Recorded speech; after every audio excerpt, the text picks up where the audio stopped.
करून आणि सर्व आदरणीय श्रोत्यांबद्दल आदरभाव व्यक्त करून मी निरूपणाला सुरुवात करतो। आज चिंतनासाठी घेतलेला अभंग हा श्री समर्थ रामदास स्वामींचा आहे। या अभंगामध्ये श्री समर्थ रामदास स्वामी आपल्याला कल्याणाचा सर्वात सोपा मार्ग सुचवितात। ज्याला आपल्या आयुष्यामध्ये सुख, शांती, समाधान हवे असेल त्याने नेहमी चांगल्या लोकांच्या सहवासामध्ये राहावे। चांगल्या लोकांच्या सहवासामध्ये सुखदायी ठरते। या उलट वाईट लोकांच्या सहवासामध्ये सुख सुद्धा वेदनादायी ठरते। म्हणून आपल्या भारतीय परंपरेमध्ये संगतीला फार महत्त्व देण्यात आले आहे। जुन्या लोकांच्या पाठातील एक काव्य त्याचे अर्धे चरण आपल्याला ऐकवतो।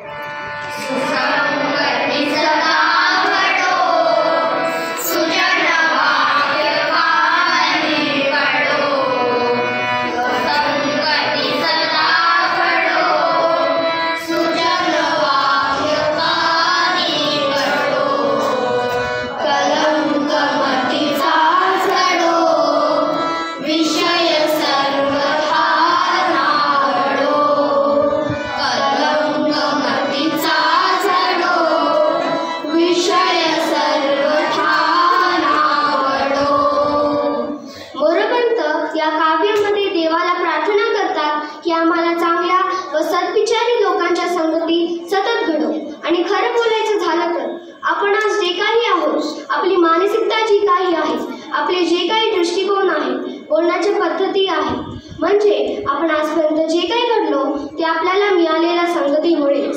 सामान्यपणे जगात 1% लोक असे असतात ज्यांना कितीही वाईट संगती ठेवा ते आपला चांगुलपणा सोडत नाही। 1% लोक असेही असतात ज्यांना कितीही चांगल्या संगती ठेवा ते आपला वाईट स्वभाव सोडत नाही। पण उरलेल्या 98% लोकांवर परिणाम होतो तो संगतीचाच। उदाहरण म्हणून एक गोष्ट सांगतो। एक राजा होता, त्याच्याकडे पोपटांची 2 पिल्लं होती। एक दिवस त्याला एक व्याध भेटायला आला। व्याध म्हणजे शिकारी बरं का। तर तो व्याध राजासाठी एक सुंदर असं अळणाचं कातडं घेऊन आला होता। राजाला ते कातडं खूप आवडलं। त्याने विचार केला, याने आपल्यासाठी एवढी चांगली भेट आणली आहे, आपण पण याला भेट म्हणून काहीतरी करूया। असा विचार करत असतानाच त्याच्या डोक्यात एक कल्पना आली। त्याने अशा 2 टाळ्या वाजवल्या। त्याबरोबर 2 सेवक तिकडे धावत आले आणि त्यांनी राजाला विचारलं, काय आज्ञा आहे महाराज? राजाने सांगितलं, आपल्याकडे ती जी 2 पोपटांची पिल्लं आहेत ना, त्यापैकी एकाला चांदीच्या पिंजऱ्यात घालून इथे आण। त्याप्रमाणे त्या सेवकांनी केलं। राजाने व्याधाला सांगितलं, व्याधा, मला तुझी दिलेली भेट खूप आवडली आहे, म्हणून मी तुला भेट म्हणून हा एक लाघव देतो। तू याचा सांभाळ कर, याचा खाण्यापिण्याचा सर्व खर्च मीच करेन, तू फक्त याचं संगोपन कर। व्याध बरं म्हणाला। आता दुसरा पोपट कोणाला द्यावा असा विचार करत असतानाच राजाला आपल्यासमोर बसलेले शास्त्री बुवा दिसले। त्यांना उत्तम संस्कृत द्यायचे, ते राजाला उत्तम सल्ले द्यायचे। आजही त्यांनी राजाला उत्तम सल्ला दिला होता व राजा खुश झाला होता। म्हणून राजाने शास्त्री बुवांना म्हटलं की दुसरा पोपट तुम्ही घेऊन जा। शास्त्री बुवा सुद्धा बरं म्हणाले। त्या गोष्टीला बरेच दिवस झाले। एक दिवस फेरफटका मारायला बाहेर गेलेला असताना राजाला अचानक त्या 2 पोपटांची आठवण झाली। त्याला राजवाड्याच्या दिशेने येताना राजाचं घर लागणारच होतं। त्यामुळे त्याने विचार केला की त्या पोपटांची हालहवाल विचारून येऊ। म्हणून तो जसा व्याधाच्या घराच्या जवळ आला तर व्याधाचं घराचं दार उघडं होतं। व्याध घरी नव्हता आणि त्याची पत्नी कुठेतरी स्वयंपाकघरात काम करत होती।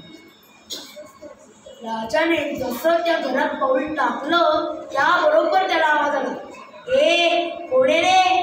राजा इकडे तिकडे बघायला लागला। त्याने वर पाहिलं तर त्याला आपणच दिलेला तो पोपट चांदीच्या पिंजऱ्यात टाकलेला दिसला। तोच राजाशी बोलत होता। तो राजाला म्हणाला, सांगून येता येत नाही का? आता तुला पाणी कोण देणार?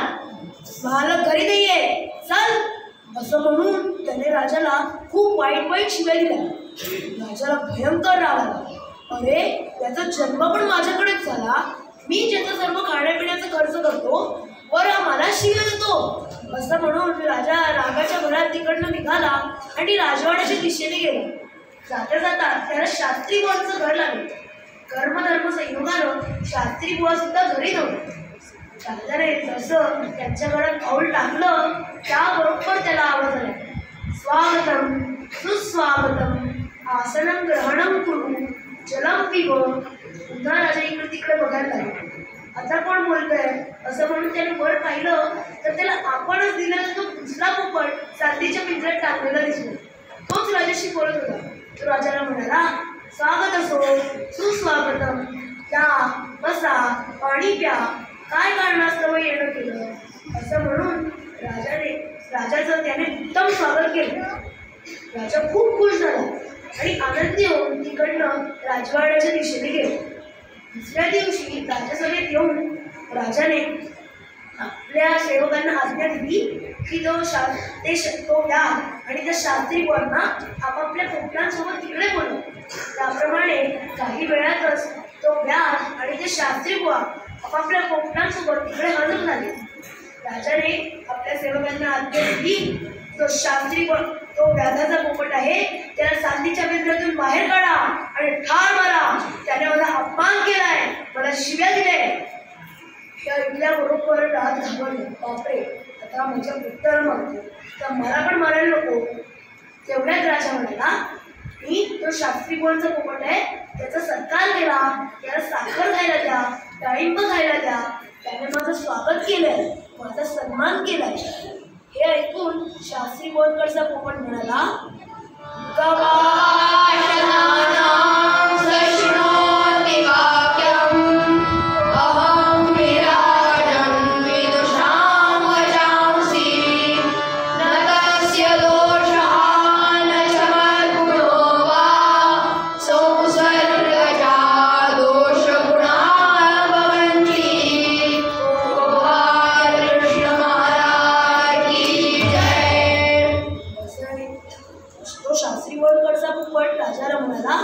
राजा, तू माझ्या भावाला ठार मारू नकोस आणि माझा सत्कारही करू नकोस.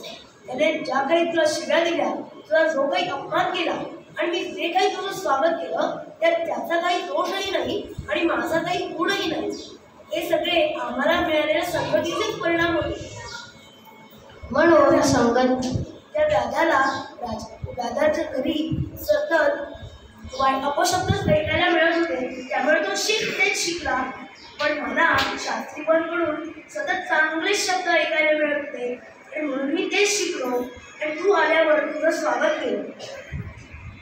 म्हणून संगती माणसाला घडविते याचा विचार आपल्या पूर्वजांनी खूप व्यवस्थित पद्धतीने केला आणि चांगल्या विचारांमध्ये राहण्याचा आग्रहही केला. आजचा समर्थांचा अभंग याच आशयाचा, भावधरी संतापाई या अभंगामध्ये समर्थ सत्संगतीचे महत्त्व सांगतातच, पण त्याहीपेक्षा आपण काय करायला हवे याचेही मार्गदर्शन करतात. समर्थ म्हणाले, नुसते चांगल्या लोकांच्या संगतीत राहू नका, तर त्यांच्याबद्दल आदरभाव बाळगा. त्या सज्जनांचा तो सज्जनपणा मिळवण्याचा प्रयत्न करा. नाहीतर बऱ्याचदा संतांकडे होणारी गर्दी ही फक्त संतांकडून होणाऱ्या फायद्यासाठीच असू शकते. चांगले चोंगले खायला प्यायला मिळते, कपडे लत्ते मिळतात, समाजात मान सन्मानही मिळतो, यासाठीही संतांकडे येणारे लोक आहेत. आयुष्यभरी मंडळी संतांजवळ राहतात, पण संतांकडून जे खरे मिळवायचे आहे ते मिळवित नाहीत. उलट तिथे राहून वाईट वागतात. संत ज्ञानेश्वर महाराजांनी याला एक उदाहरण दिले.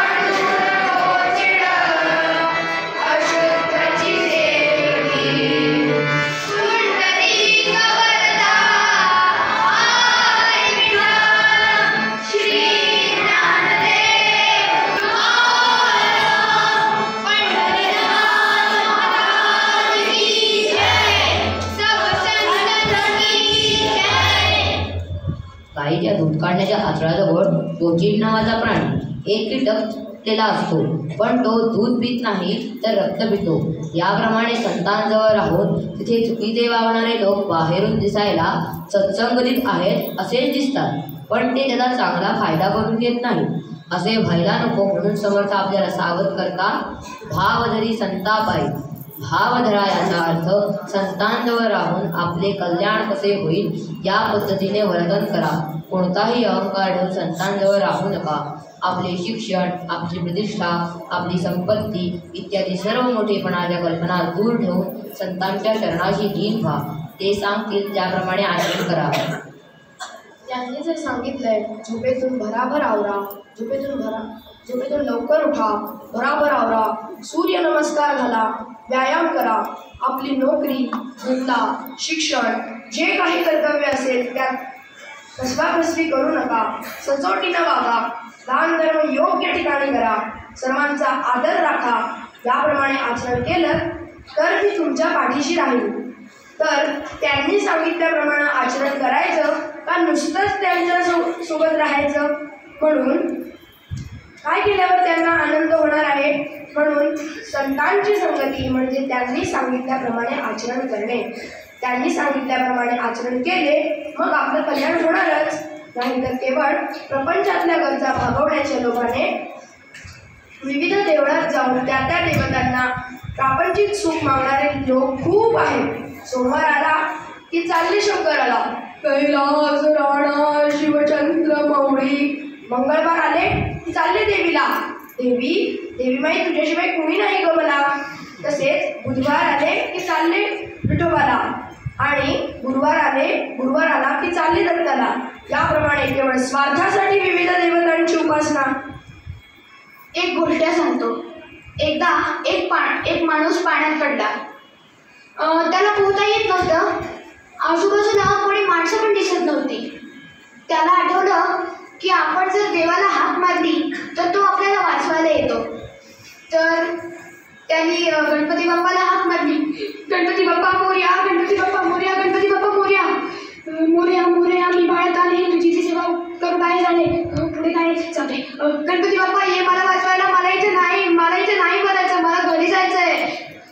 एक डुबकी मारली, वर आला. अरे अजून नाही आला. मारुती राय तू तरी ये, भिकरुटी महारुद्रावती हनुमान मारुती, अरे तू तरी मला वाचवायला ये, मला इकडे नाही मरायचं, मला घरी दे, मला इथून बाहेर काढ. परत डुबकी मारली,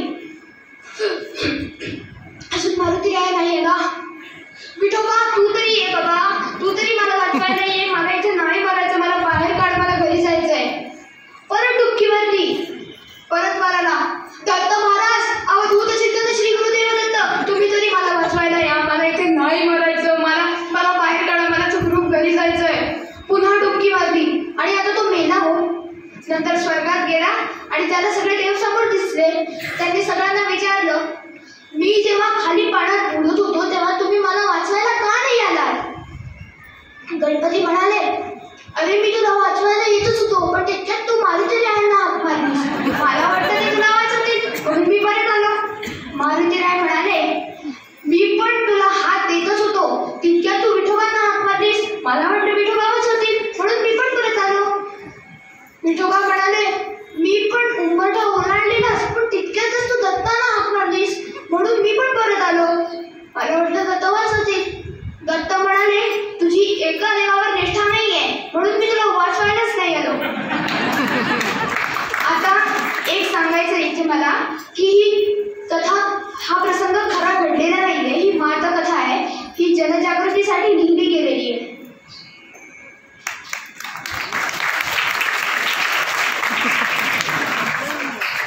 म्हणून समर्थ म्हणतात, नाना देवांचे भजन तेणे नोहे समाधान.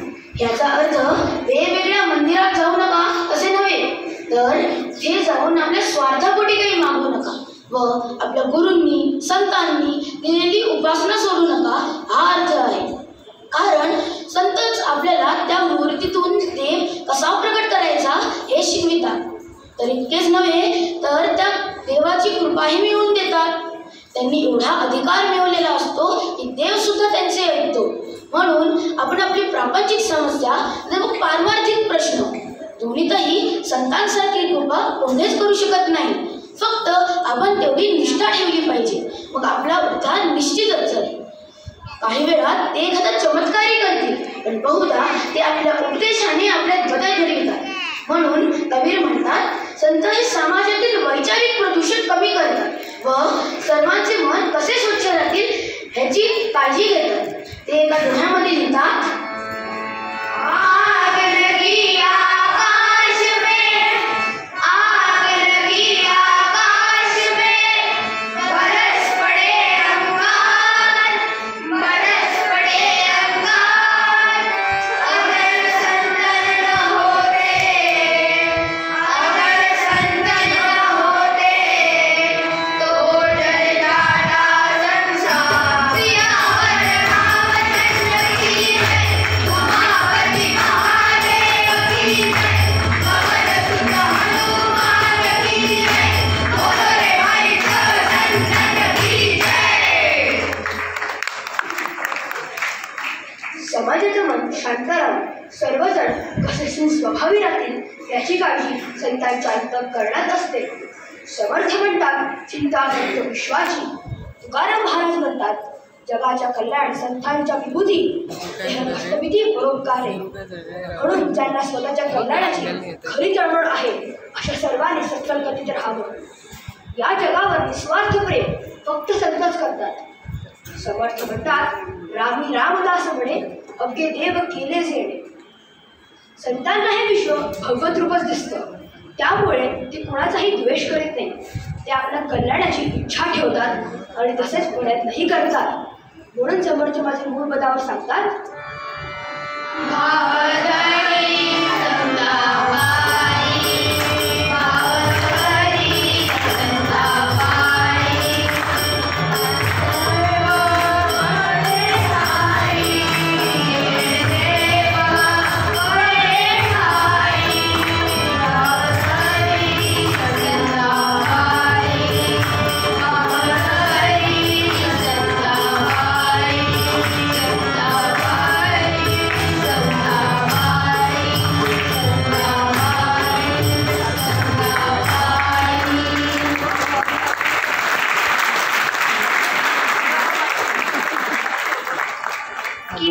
कीर्तनाच्या प्रथेप्रमाणे थोडं नाम गाऊया.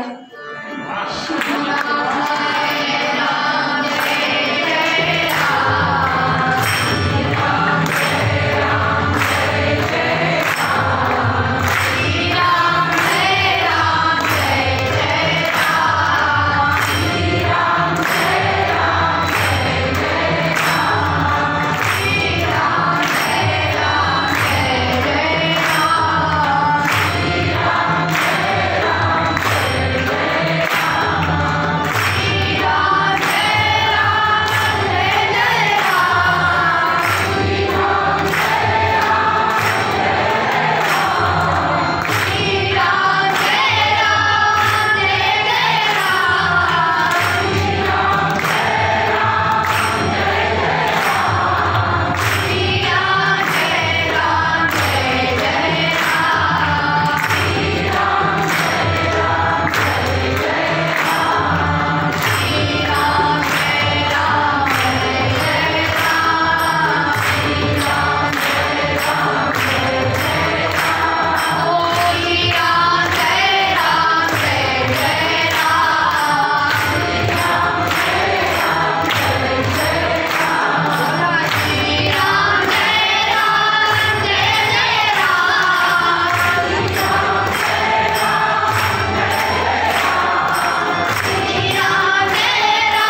रामदास स्वामींचे वर्णन करतात. ते म्हणतात, सामान्यतः सर्वच विवाहांमध्ये लग्न लावणारे द्विज म्हणजे ब्राह्मण शुभमंगल सावधान असे म्हणतात. पण तेव्हा तर सावध होणारे कोणीच नसते. सावधान व्हा हे ऐकणी तर समर्थ रामदास स्वामी. मला देव कार्य करायचे, देश कार्य करायचे, धर्म कार्य करायचे. मी जर प्रपंच मांडला तर त्या प्रपंचातून मला एवढ्या मोठ्या कार्याला वेळ मिळणार नाही. आत्ताच सावधान मिळूया असं म्हणून स्वामी विवाहाच्या मंडपातून जे तडक निघाले ते नाशिकमध्ये पंचवटीला श्रीरामांच्या मंदिरात जाऊन आणि तळमळीने प्रार्थना केली.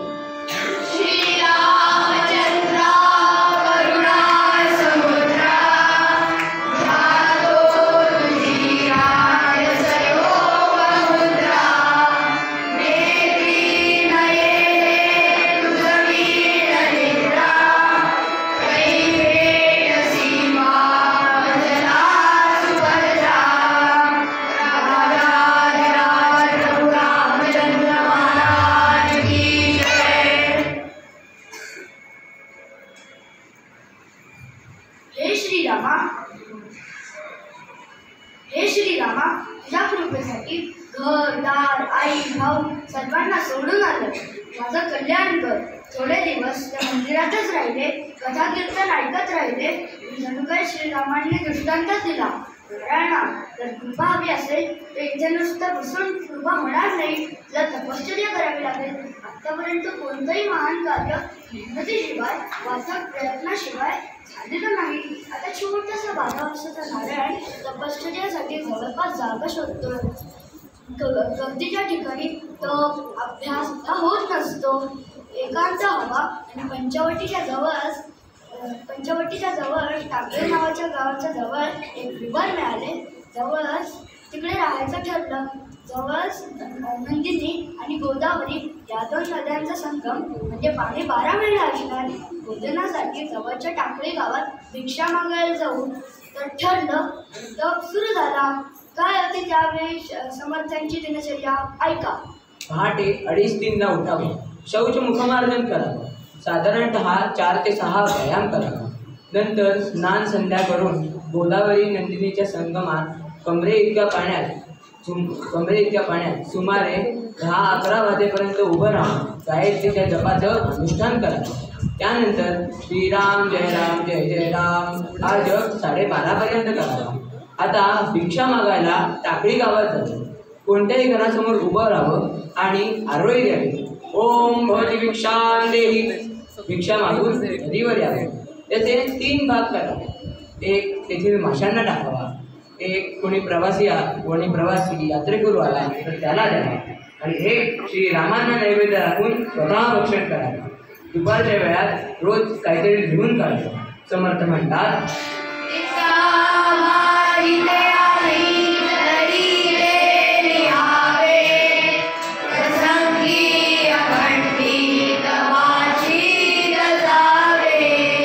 श्री समर्थांनी 12 ते 15 या 3 वर्षांच्या कालावधीत रामायणातील युद्धकांड लिहून काढले.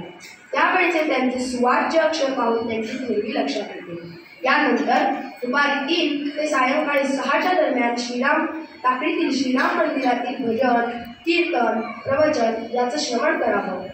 यातून श्री समर्थांचा अभ्यास व प्रगल्भता वाढत जाईल. सायंकाळी 6च्या दरम्यान विवरामध्ये यावं व श्रीरामाला तळमळीने हाक मारावी.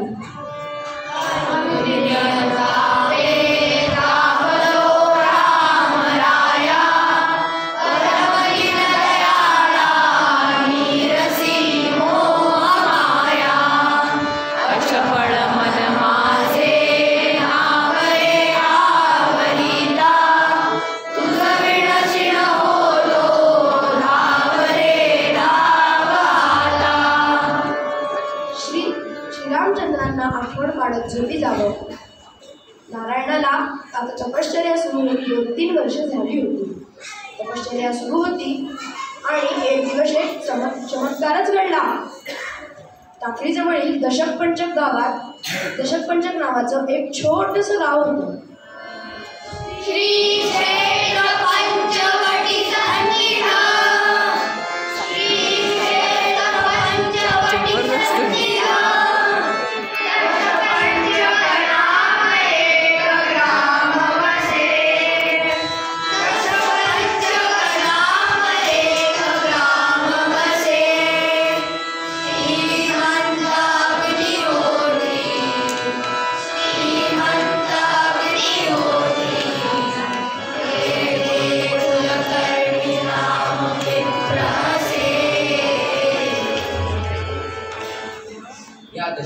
दशपंचक गावात गिरीधर पंत कुलकर्णी नावाचा एक सज्जन गृहस्थ राहत होता.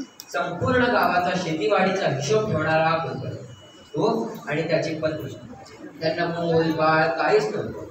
प्रपंच चालू होता आणि अचानक गिरीधर पंताची तब्येत बिघडली. त्याला क्षयरोग झाला आणि त्यातच त्याचा मृत्यू झाला. त्याच्या पत्नीवर जणू दुःखाची कुऱ्हाडच कोसळली.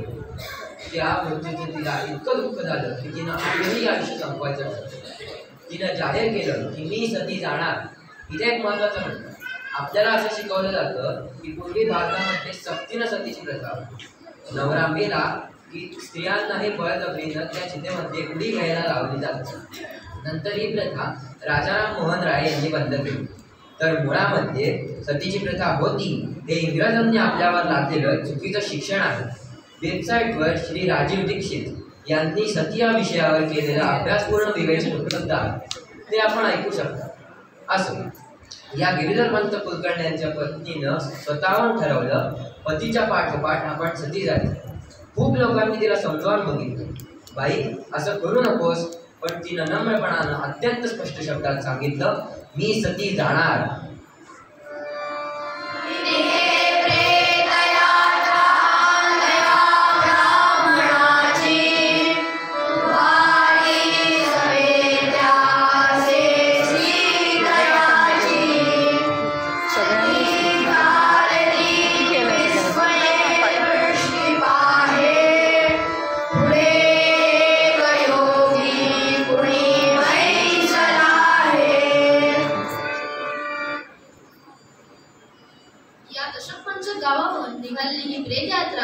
टाकळीच्या स्मशानभूमीमध्ये आली. तेथील आजूबाजूच्या गावांना एकच स्मशानभूमी होती, ती म्हणजे टाकळीच्या 2 नद्यांच्या संगमाजवळची जागा, जिथे आपले समर्थ रामदास स्वामी तपश्चर्येला बसले होते. ती प्रेतयात्रा स्मशानात आली. ते गिरीधर पंतांचं शव, त्या पाठोपाठ ते सतीचं वाण घेतलेली त्यांची ती तेजस्वी पत्नी तिथे चिता रचून तयार होती. त्यावर ते शव ठेवण्यात आले. या सतीच्या दर्शनासाठी आजूबाजूच्या गावातील लोकांची ही गर्दी. आता या सतीनं पेटलेली मशाल हातात घेतली आणि त्या चितेला अग्नी लावण्यापूर्वी तिनं 3 प्रदक्षिणा घालायच्या आणि 3ऱ्या प्रदक्षिणेनंतर स्वतःच्या हाताने त्या चितेला अग्नी द्यायचा आणि त्यात प्रवेश करायचा. पहिली प्रदक्षिणा झाली, 2री प्रदक्षिणा झाली, 3री प्रदक्षिणा होतीये इतक्यातच तिचं लक्ष त्या स्मशानाजवळील संगमावरच्या एका 15 वर्षाच्या तेजस्वी योग्याकडे गेलं. आणि अचानकच तिला काय वाटलं कोणास ठाऊक, पण ती विचार करते, मरता मरता एकदा या योग्याला नमस्कार करूया. म्हणून तो पेटलेला चुडा मशाल ती कोणाच्या तरी हातात देते आणि तिथे येऊन त्या योग्याला नमस्कार करते. हातातल्या बांगड्यांचा खळखळाचा आवाज होता. तो तपस्वी, तो योगी म्हणजे आपले समर्थ रामदास स्वामी. डोळे बंद आहे, ध्यान सुरू आहे आणि इतक्यातच ती बांगड्यांची किणकिण ऐकू आली आणि समर्थ ध्यानातून बाहेर आले आणि त्यांच्या मुखातून अचानकच आशीर्वाद बाहेर पडला. अष्टपुत्रा सौभाग्यवती भव. हा आशीर्वाद ऐकताच ती सती जायला निघालेली स्त्री गचकली आणि खिन्नपणानं तिनं त्या योग्याला प्रश्न केला, कोण्या जन्माचा आशीर्वाद केला, कोण्या जन्माचा आशीर्वाद केला, सती राजनी झाले मी आता, सती राजनी झाले मी आता, सत्यनारायण श्रीराम बोलला आहे, सत्यनारायण श्रीराम बोलला आहे, तुझ्या पतीला आयुष्य अजूनी आहे, तुझ्या पतीला आयुष्य अजूनी आहे, अजूनी आहे, अजूनी आहे. महाराज, तुम्ही दिलेला हा आशीर्वाद ह्या जन्माचा का पुढच्या जन्माचा? समर्थांनी चटकून पाहिलं. सर्व प्रकार त्यांच्या लक्षात आला आणि समर्थ एकदम बोलले, आई, हा आशीर्वाद मी ठरवून दिलेला नाही, माझ्या मुखात उत्स्फूर्तपणे आलेला आहे. या वाणीने भगवंताचं नाव सोडून दुसरं काहीही घेतलेलं नाही। या वाणीतनं चुकीचं येऊच शकत नाही। ह्या मुखातून माझा श्रीरामच बोलला आहे। चला, समर्थ त्या चितेजवळ आले। त्यांनी ते कुलकर्ण्याचं प्रेम जमिनीवर ठेवायला लावलं आणि श्रीरामाचं स्मरण करून आपल्या कमंडलूतील पाणी 3 वेळा त्यावर शिंपडलं। आणि श्रोते हो, इतिहासातील एक चमत्कारच घडला। तो मेलेला गिरधर पंत एखादा मनुष्य झोपेतून जागा व्हावा असा जिवंत होऊन बसला। सर्वांनी जय जयकार केला।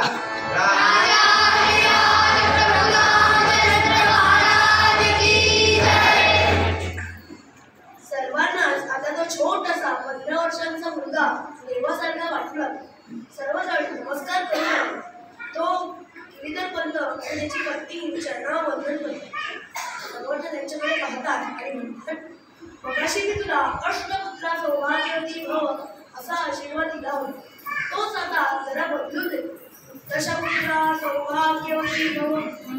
फक्त एक काम कर, झालेला पहिला मुलगा श्रीरामांच्या चरणी म्हणजे देश काढण्यासाठी अर्पण करा।